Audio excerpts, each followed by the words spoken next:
नमस्कार। घड़ी में 5 बज चुके हैं। अब समय हो चुका है न्यूज आवर के विशेष कार्यक्रम नेशनल आवर का। आज इस कार्यक्रम में हम बात करेंगे सीएम योगी के उस बयान की जिसमें उन्होंने कहा है कि जिन्ना का जिन जब तक धरती पर रहेगा तब तक अराजकता रहेगी। साथ ही साथ उन्होंने संविधान में परिवर्तन करने वालों को ढोंगी करार दिया है। आज इसी बयान पर करेंगे चर्चा। तो आइए शुरू करते हैं नेशनल आवर।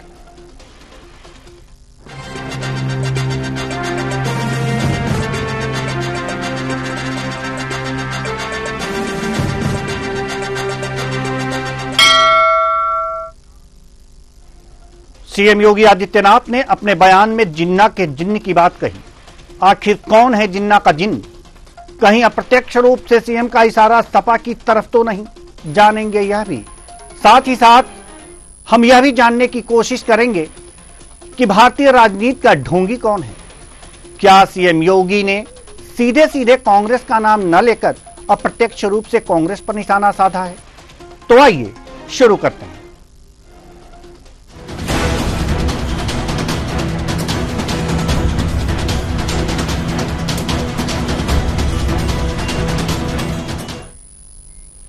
मुख्यमंत्री योगी आदित्यनाथ सुबह हजरतगंज पहुंचे, जहां बाबा साहब भीमराव अंबेडकर की प्रतिमा पर माला पहनाकर श्रद्धांजलि दी। इस दौरान उनके साथ डिप्टी सीएम ब्रजेश पाठक, लखनऊ महापौर और कई राज्य मंत्री मौजूद रहे।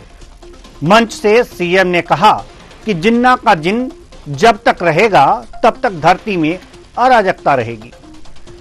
संविधान को लेकर जो लोग ढोंग रच रहे हैं, उन्होंने संविधान में परिवर्तन किया है। दलितों को वोट बैंक की तरह इस्तेमाल करने वाले लोग बांग्लादेश और पाकिस्तान में हो रहे अत्याचारों पर मौन हैं। ऐसे लोग न तो सच स्वीकार कर सकते हैं और न ही सच बोलने का साहस रखते हैं। उनमें बोलने का सामर्थ्य नहीं है। संविधान को लेकर जो ढोंग कर रहे हैं, उन्होंने संविधान में परिवर्तन किया है। वहीं सपा के राष्ट्रीय महासचिव बंटी यादव का कहना है कि सीएम साहब को दिल्ली की कुर्सी की याद आती है तो वे बहक जाते हैं और ऐसी बातें करते हैं। उनसे संभल नहीं रहा और बांग्लादेश की बात करते हैं। सुनिए। पाकिस्तान और बांग्लादेश के अंदर हिंदुओं की आबादी कितनी थी? बांग्लादेश के अंदर तो 1971 तक 22% हिंदू रहा करता था। आज वो घट करके 7 से 8% तक रह गया है। और जो कुछ हो रहा है, अगर इसी प्रकार का नरसंहार चलता रहा तो ये संख्या बहुत सीमित रह सकती है। आवाज उठनी प्रारंभ हुई है, लेकिन यह आवाज उन लोगों की उठ रही है जो यहां पर दलितों के हितों के लिए काम करना चाहते हैं, कर रहे हैं। जो लोग दलितों को अपना वोट बैंक बना करके लगातार उनका शोषण किए हैं, वे लोग बांग्लादेश की घटना पर मौन बने हुए हैं। उनके मुंह से एक भी शब्द नहीं निकल रहा है, क्योंकि वे सच स्वीकार भी नहीं कर सकते, सच बोल भी नहीं सकते। उनमें सामर्थ्य नहीं है बोलने की, और इसीलिए लोग वहां के दृश्य पर मौन है। याद करना, ये जिन्ना का जिन्न जब तक इस धरती पर रहेगा तब तक इस प्रकार की अराजकता लगातार डसती रहेगी, गरीबों को, वंचितों को, शोषितों को। और यही दृश्य हम वहां देख रहे हैं। जो पाप 1947 में देश के विभाजन के रूप में हम सबके सामने आया था, आज उसका एक बदसूरत रूप फिर से हमारे सामने बांग्लादेश के रूप में है। देखिए, योगी आदित्यनाथ जी जो उत्तर प्रदेश के मुख्यमंत्री हैं, पर वो मुख्यमंत्री रहते रहते अपनी मर्यादा को भूल जाते हैं। उनको दिल्ली की कुर्सी याद जब सताती है तो इस तरीके के वो बयान दिया करते हैं। जिस तरीके से उत्तर प्रदेश में संभल की घटना हुई, वो इनसे संभल नहीं रही है और बांग्लादेश और जाने कहां कहां की बात कर रहे हैं। हाल के ही लोकसभा के चुनाव में, विधानसभा के जो उपचुनाव हुए हैं, ये सरकार कैसे धांधलागर्दी करके इस चुनाव को जीती है, उस सच को छुपाने के लिए वो सच कहीं बाहर ना आ जाए, तो इस तरीके के बयान दे के कहीं जिन्ना का नाम लेके कहीं किसी ध्यान भटकाने का काम ये भारतीय जनता पार्टी और इसके मुख्यमंत्री योगी आदित्यनाथ जी का। तो आपने देखा कि किस तरह से बयानबाजी हो रही है।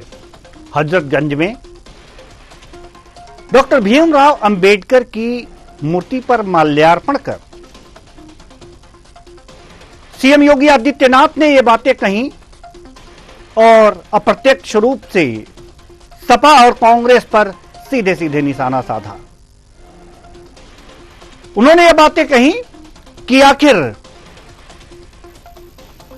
अंधेर गर्दी और सबसे बड़ी बात जो संविधान का ढोंग करते हैं, जो ढोंगी हैं, वो संविधान में परिवर्तन कर चुके हैं। अप्रत्यक्ष रूप से ये कांग्रेस की तरफ जा रहा है इशारा, और जिन्ना का जिन्न वाली बातें, ये इशारा सीधे सीधे सपा की तरफ जा रहा है।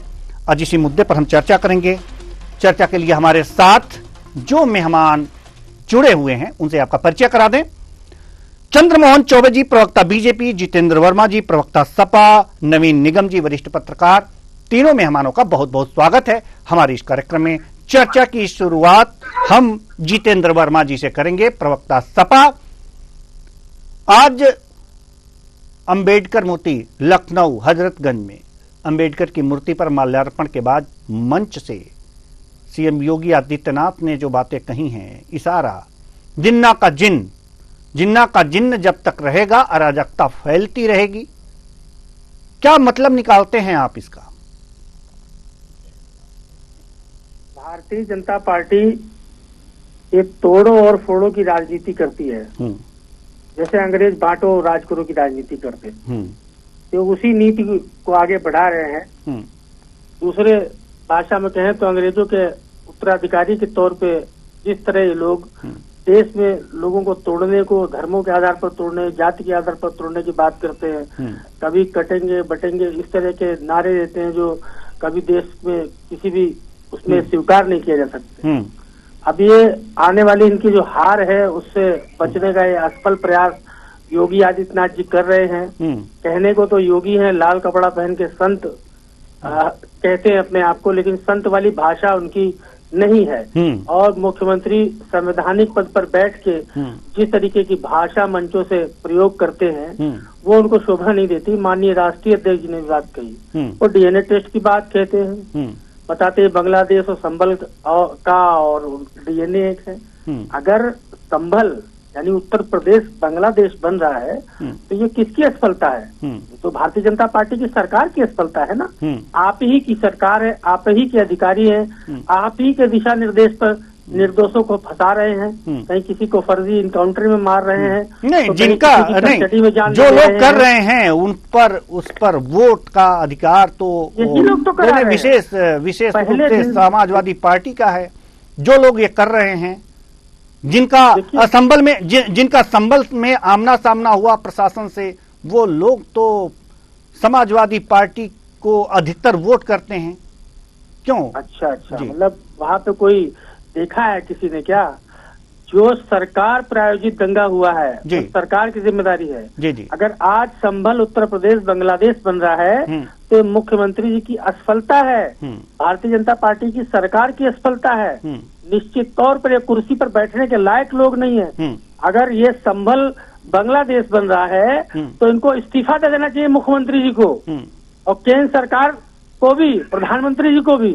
अगर पाकिस्तान की गोली पाई जा रही है तो पाकिस्तान तो सबसे ज्यादा प्रधानमंत्री जी ही गए हैं, या तो भारतीय जनता पार्टी के लोग गए हैं, या भारतीय जनता पार्टी के लोग आतंकवादियों को उनके घर तक छोड़ने गए हैं। तो निश्चित तौर पर ये पाकिस्तान की गोली अगर आ रही है सरहद पर तो केंद्रीय एजेंसियां किसकी हैं? बॉर्डर पर कौन है सुरक्षा के लिए? किसके दिशा निर्देश पर बॉर्डर फोर्स काम कर रही है? क्या कर रहे हैं वहाँ पे लोग अधिकारी? कैसे गोली अंदर आ जा रही है? अरे गोली तो गोली, आतंकवादी भी अंदर आ जा रहे हैं, हमला कर दे रहे हैं, और हमला करने के बाद पाकिस्तान से जांच एजेंसी बुला रहे हैं। इनको अपनी जांच एजेंसी पर भरोसा नहीं है। कह रहे लो भैया तुमने हमला किया, देख लो। ठीक है, कर पाए थे कि नहीं कर पाए थे? हम आएंगे आपके पास। सोच देखिए आप। बिल्कुल सही बात कह रहे हैं। ये जिम्मेदारी, अगर जो इस तरह की बातें होती हैं तो सरकार की ही जिम्मेदारी होती है कि इस पर कंट्रोल करें। लेकिन लोगों को समझाना, एकत्र करना और शांति बनाए रखने का संदेश देना भी सरकार का काम है।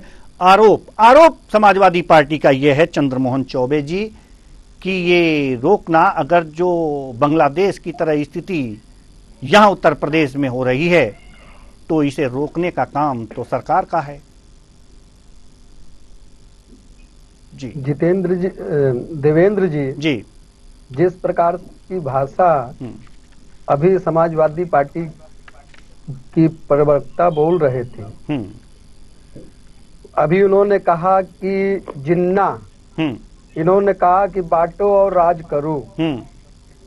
आप ये बताइए, जिन्ना की आत्मा से आशय क्या है? जिन्ना के आत्मा से आशय ये है कि जिन्ना इस देश में हिंसा कराने वाला, जिन्ना इस देश में बंटवारा कराने वाला, इस देश में कट्टरतावाद को बढ़ाने वाला, जिन्ना इस देश में हिंदुओं को मारने वाला, वो मानसिकता है। और वो माना वास्तव में ये अभी से नहीं है। योगी आदित्यनाथ जी ने, हमारे मुख्यमंत्री जी ने कहा है, एकदम सही कहा है कि ये डीएनए होता है। हिंदुत्व का डीएनए शांति और सौहार्द का होता है। और इस्लाम का डीएनए अगर आप देखेंगे तो जिहाद की बात कौन करता है? कट्टरता की बात कौन करता है? किसने? हम हिंदुस्तानी या भारत के राजा कहीं विदेश में जाकर वहाँ के देवी मंदिरों को नहीं तोड़े थे, वहाँ पर जाकर उनके धार्मिक आस्था को नहीं तोड़े थे, बल्कि 500 वर्ष पहले बाबर आया था। बाबर यानी कि इस्लामी आक्रांता था, बाबर यानी कट्टरता था, वो आतंकी था, वो हिंसा करने वाला था, वो हिंदुओं को मारने वाला था, और वो उस प्रकार की मानसिकता से, जिहाद करने की मानसिकता से आया था। और वही डीएनए आपको वर्तमान में, चाहे बाबर के सिपह सलार जिसने, मीर बाकी ने अयोध्या जी में प्रभु श्री रामचंद्र जी का मंदिर तोड़ा हो और उसके ऊपर मस्जिद बनवाया हो, वो डीएनए हो, अथवा संभल में हरिहर मंदिर को तोड़कर उस पर मस्जिद बनाने वाला हो, वो भी औरंगजेब और उसी का बाबर का ही डीएनए था। डीएनए का मतलब साफ है कि ये आतंकी हमला करते हैं, ये लोगों को, हिंदुओं को मारते हैं, हिंदुओं के मंदिर तोड़ते हैं, हिंदू आस्था को ये चोट पहुंचाते हैं। और वही काम इस समय बांग्लादेश में भी हो रहा है। तो इसमें गलत क्या है? इसमें झूठ क्या है? ये इसमें समाजवादी पार्टी को इतना दर्द क्यों हो रहा है? ये सब सच क्यों नहीं सुनते हैं? बस दर्द इस बात का है कि जिन्ना की वास्तविक डीएनए जो है समाजवादी पार्टी में घुस गई है। वो ऐसे आतंकियों का, दंगाइयों का, आग लगाने वालों का, लोगों को मारने वालों का, पत्थर फेंकने वालों का ये समर्थन करते हैं। ये डीएनए है। चलिए, नवीन निगम जी, हम आपके पास आना चाहते हैं। वरिष्ठ पत्रकार हैं आप। सीएम योगी आदित्यनाथ ने ये बातें कही हैं कि जिन्ना का जिन्न जब तक रहेगा धरती पर अराजकता फैलती रहेगी। जिन्ना का जिन्न मतलब अलगाववाद से है, यानी कि फिर कटो या बटो, यानी कि अगर आप अलग होंगे तो अराजकता फैलेगी। कटेंगे, बटेंगे तो कटेंगे का एक दूसरा रूपांतर है एक करने की बातें। इशारा चाहे किसी राजनीतिक दल की तरफ हो, लेकिन इसका आशय हम आपसे समझना चाहेंगे। देखिए, आशय सीधा है। आशय बहुत सीधा है। देखिए, महाराष्ट्र का चुनाव जब हो रहा था और वहां पोस्टर लगे हैं, बटेंगे तो कटेंगे, और बहुत सारे विधायकों ने वो पोस्टर चुनाव होने से बहुत पहले लगा डाले। तभी ये बात समझ में आ गई थी कि अगर उत्तर प्रदेश में 9 सीटों में से 7 सीटें भाजपा जीत गई है, तो योगी आदित्यनाथ का डंका उत्तर प्रदेश में भाजपा में बच चुका है। और उन्होंने समझ लिया है कि उनको एक खास वोट बैंक को बनाए रखना है। और देखिए, बांग्लादेश में जो कुछ हो रहा है उसकी वजह से उनको उस योजना में फायदा मिल रहा है, बड़े आसानी से मिल रहा है। क्योंकि देखिए, आप जिलावार देखिए, हर जगह पे प्रदर्शन हो रहे हैं बांग्लादेश में हिंदुओं पे अत्याचार के। अब इस अत्याचार की बातों को जितना फैलाया जाएगा, अगर वहां पे 2 हो रहे होंगे और 6 बता दिए जाएंगे यहाँ पर, तो नेचुरल है कि अब जिस तरह की खबरें आ रही हैं बांग्लादेश से कि पाकिस्तान से उनका बड़ा याराना बढ़ रहा है और भारत से तलखी पड़ रही है, तो उस हिसाब से एक बड़ी समस्या तो खड़ी होगी अंतर्राष्ट्रीय स्तर पे ही भारत के लिए, लेकिन घरेलू स्तर पे योगी आदित्यनाथ के लिए सब बहुत मुफीद है, क्योंकि उनको वो जो बात कह रहे हैं वो बात उन बातों से भी साबित हो रही है। जिलेवार प्रदर्शन आप देखिए, भाजपा या शिवसेना के अंग या जो हिंदू संगठन है वो प्रदर्शन कर ही रहे हैं, कई जगह यज्ञ हो रहे हैं। उसी की उन्होंने ये बात कह करके उसमें जैसे कहते हैं ना कि और उस बात को बल दे दिया है। तो और सपा का जो काट है अभी तक आ नहीं पा रही है, लेकिन उन्होंने वो जो नारा था बटोगे तो कटोगे वाला, उसके नारे के खिलाफ जो नारा इन्होंने लगाया कि नहीं था एक रहेंगे तो सेफ रहेंगे, जो भी कुछ उन्होंने नारे लगाए सपा ने, वो उसी नारे के जवाब में थे, उसी नारे के आसपास थे। कभी भी ये नहीं करना चाहिए, अगर आप किसी की बात को काट रहे हैं तो सपा से गलती हुई उपचुनाव में, उन्होंने उसी नारे में फंसना शुरू कर दिया। तो आप अगर जाति की राजनीति करना चाहते हैं तो आप जाति की राजनीति पर है, उनके बयान पे एकदम असर ना करा लें। लेकिन होता क्या है कि योगी आदित्यनाथ कोई बयान देते हैं और सपा की तरफ से उसमें बयान आने लगते हैं, यही उनकी सफलता का राज। आप अगर उनके बयान पे कुछ भी प्रतिक्रिया नहीं देंगे तो उनके बयान का फायदा उनको नहीं मिल पाएगा। वो तो चाहते हैं कि आप प्रतिक्रिया दें, वो एक बात बोले आप 10 बात बोलेंगे। तो यही तो सारी जो एडवांटेज जो है बीजेपी को, वो उत्तर प्रदेश में 27 के चुनाव की पूरी रूपरेखा बना रहे हैं। और अभी तक तो मुझे लगता है कि वो आप उसे चाहे सांप्रदायिक कहिए चाहे जो कुछ कहिए, लेकिन वो रूपरेखा बहुत ही सफल है। उपचुनाव का रिजल्ट ये बताता है साफ। तो आप ये समझ लीजिए कि अब भाजपा उत्तर प्रदेश में इसी रणनीति पे आगे बढ़ती जाएगी। बांग्लादेश में हिंसा बढ़ी रही है, हम देख ही रहे हैं, और पाकिस्तान बांग्लादेश की दोस्ती और उसकी खबरें जो आ रही हैं वो सब मिला करके इसमें जो है ऐसा योगदान देंगी कि सपा के लिए बड़ी दिक्कत होगी चुनाव में। जी, सपा के लिए बड़ी दिक्कत होगी। जी बिल्कुल, बिल्कुल सही बात आप कह रहे हैं कि आगे आने वाले चुनाव में सपा के लिए बड़ी दिक्कत हो सकती है, क्योंकि उनकी जो राजनीति है कुछ विशेष अल्पसंख्यक वर्गों को एकत्रित करने की होती है। जितेंद्र वर्मा जी नाराज ना होइएगा, लेकिन ये जग जाहिर सी बात है। विशेष रूप से हम आप ही से अगला क्वेश्चन ले रहे हैं, आप ही के पास आ रहे हैं। सवाल यहाँ पर यह है कि इस तरह की छवि सपा की हो गई है बहुसंख्यक वर्गों में कि आप अल्पसंख्यक वर्गों के विशेष रूप से ध्यान रखते हैं, और यही काम कांग्रेस ने किया था, तो उसके वोट बैंक को आपने उत्तर प्रदेश में ट्रांसफर कर लिया है।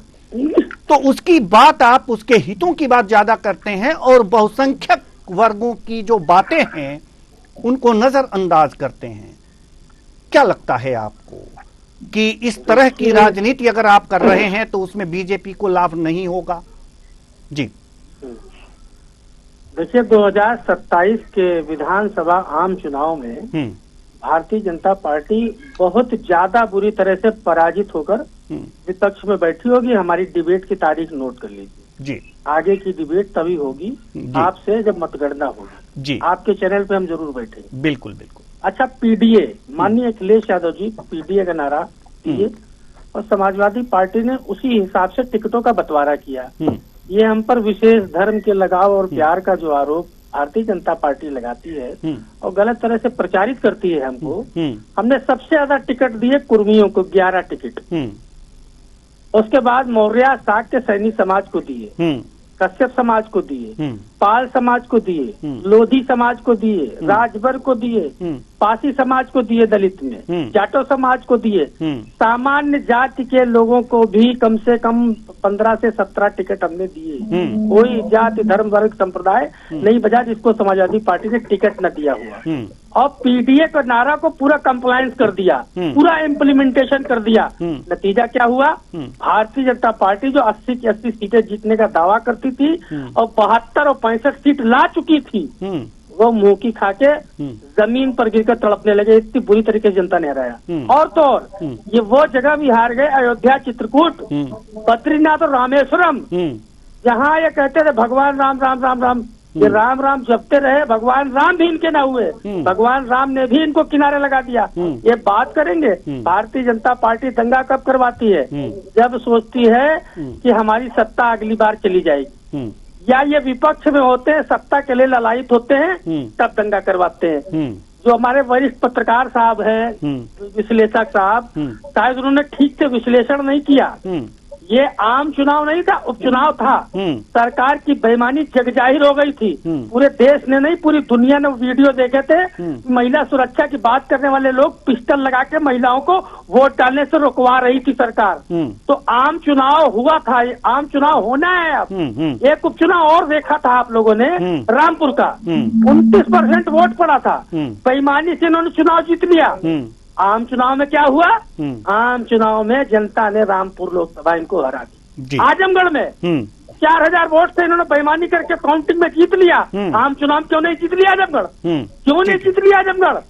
अरे आम चुनाव 2027 में होगा और सीटें लिख लीजिए इनकी, 47 सीटें भारतीय जनता पार्टी को पूरे उत्तर प्रदेश में आएंगी। नाम मिट जाएगा इनका, झंडा उठाने वाला यूपी में कोई नहीं रहेगा।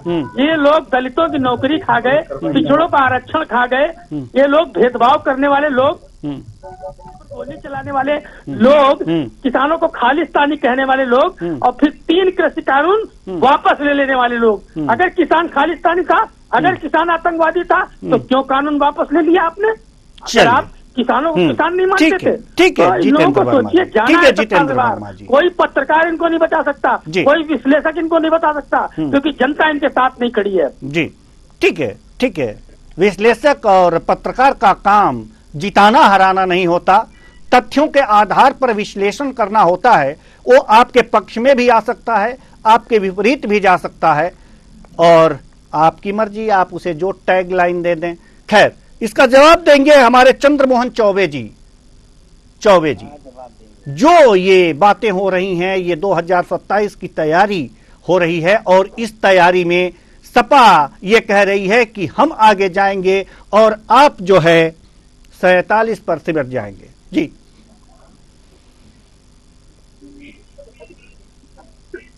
देवेंद्र जी, अभी आपने देखा होगा और आपने सुना भी है इनकी भाषा। ये हमने, और योगी आदित्यनाथ जी बिल्कुल सही कह रहे हैं। ये जिन्ना का डीएनए कुछ लोगों में है। डीएनए का मतलब, जिन्ना मतलब बांटना, जो है बांटने वाले, तो है हिंदू को बांटने वाले, ये बांटने वाले। और जब भारतीय जनता पार्टी एकजुट होने की बात करती है, एक होने की बात करती है, सेफ होने की बात करती है, और इनके सच को उजागर करती है, तो इनको मिर्ची लगती है, ये तिलमिला जाते हैं, इनकी भाषा शैली बिगड़ जाती है। अभी आपके चैनल पर ही ये कितनी जातियों को बांटना चाहती है, ये कौन बांट रहा है? इसमें अभी इन्होंने कितनी जातियों की बात की। भारतीय जनता पार्टी सबको एक करने की बात कर रही है, सबका साथ सबका विकास की बात कर रही है, और ये अभी कुर्मी गिना रहे थे, निषाद गिना रहे थे, पता नहीं कौन कौन जात, यानी कि हिंदुओं को बांटने की ये बात कर रहे थे, और इनके अंदर वही बांटने की मानसिकता, यानी जिन्ना। बिल्कुल जनता जो है इनको जान रही है, और इसीलिए इनको सबक। और सुन लीजिए देवेंद्र जी, इनको बता दीजिए जितेंद्र जी को कि कुरुक्षेत्र से असत्य और असत्य की जीत का शुरुआत हुआ था महाभारत में भी, कौरव और पांडवों पर भी, पापियों में और धर्मियों में। वहाँ कुरुक्षेत्र से, हरियाणा से जीत की शुरुआत हो चुकी है। झूठ और अधर्म की हार का शुरुआत हो चुका है। अभी बद्रीनाथ में हम लोग जीते, नासिक में हम लोग जीते हैं, और देखिएगा 2027 में पूरा उत्तर प्रदेश किस प्रकार से हम लोग जीतेंगे, और यहाँ की जनता जिताएगी, हम नहीं जीतेंगे। जनता जनार्दन जिताएगी, क्योंकि जनता जनार्दन जानती है कि सपा का हाथ आतंकवादियों के साथ, सपा का हाथ उपद्रवियों के साथ, सपा का हाथ दंगाइयों के साथ, सपा का हाथ समाज को तोड़ने वाला, राज्य को तोड़ने वाला, राष्ट्र को तोड़ने वालों के साथ है। ठीक है, बात समझ में आ गई। जल्दी से, हमारे पास समय नहीं है, 2 मिनट का समय और शेष बचा हुआ है। नवीन निगम जी, हम आपसे सवाल लेना चाहते हैं कि जिन्ना का जिन वाली जो बातें आज सामने आई हैं, सीएम योगी आदित्यनाथ के मुखारबिंदु से जो बयान आए हैं, वो जोड़ने का काम करेंगे या तोड़ने का? और तोड़ेंगे तो किसको और जोड़ेंगे तो किसको? जल्दी से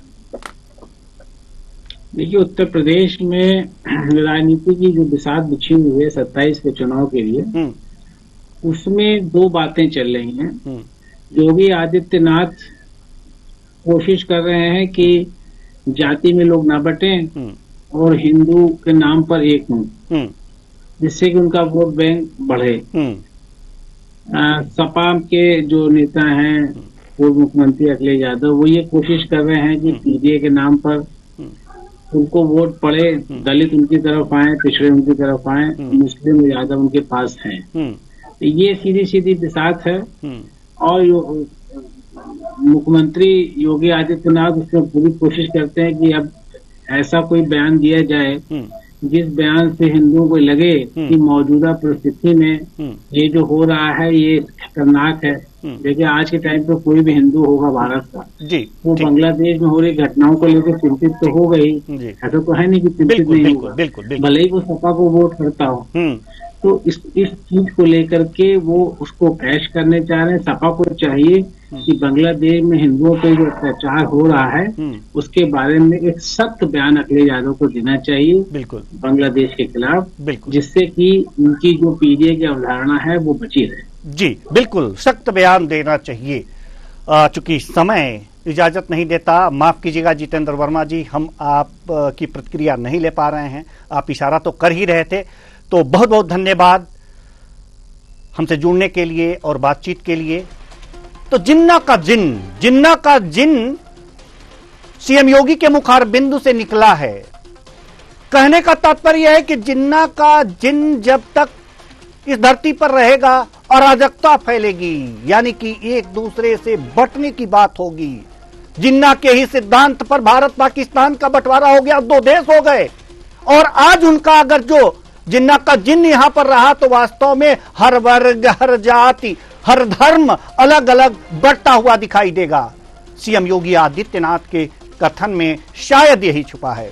हां, राजनीतिक दल इसे अपने अपने तरीके से परिभाषित कर सकते हैं, लेकिन मेरे हिसाब से तो इसका अर्थ यही हुआ। आपके हिसाब से क्या हुआ, अर्थ जरूर लगाइएगा। फिलहाल इस कार्यक्रम में इतना ही। मुझे दीजिए इजाजत। नमस्कार।